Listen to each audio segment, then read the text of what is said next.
A group of Muskoka officials came together today at the Discovery Center to learn more about what they can be doing in each of their roles to support the watershed moving forward. Dr. Peter Sale with the Muskoka Watershed Council says there's much more to consider in the years to come.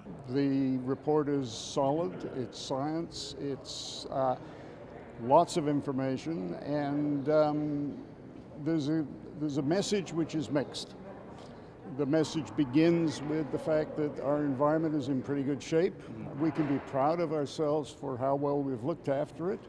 But the bad part is that there are a number of concerning trends of deterioration. It's deteriorating slowly in a number of different directions. It's been deteriorating for some time, and there's no indication that our present way of managing the environment can correct it. And so we have got to look for a more effective, a more sophisticated, a more complicated, a more integrated type of management for the watershed if we want to be able to look back in a couple of decades and say this is a pretty good place to live. And that's what we're trying to do. Dr. Sales says we need to act now, though, as waiting on taking action will lead to bigger problems each year we wait. We will see more and more significant changes as time goes by. The changes that we're talking about, the main trends that we're talking about are measurable. They're significant in the sense that scientifically we know it's going down, and they're going down at a speed where it's going to become increasingly problematic. The difficult thing about it is it's going to be slow. And people don't notice slow change. But we already have a situation where about a quarter of our lakes are too salty for some of the animals that need to live there. And that means that those animals are not doing well, or they're already gone. And that means that the way the lake functions changes.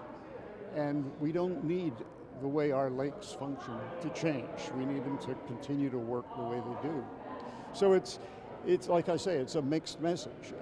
We've got plenty of time to correct things and to move in the right direction.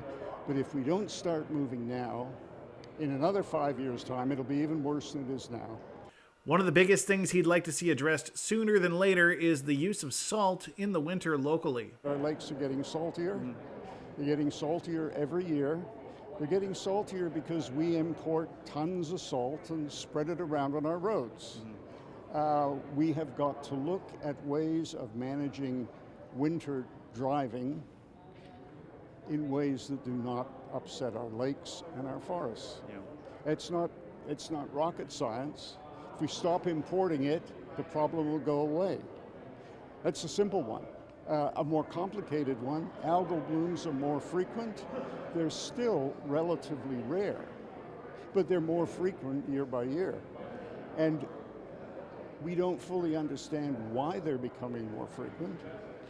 But if we don't figure out why they're becoming more frequent and figure out what we can do about it, we'll get to the point where our lakes are routinely covered in algae in the fall. We don't want that. So it's a mixed bag.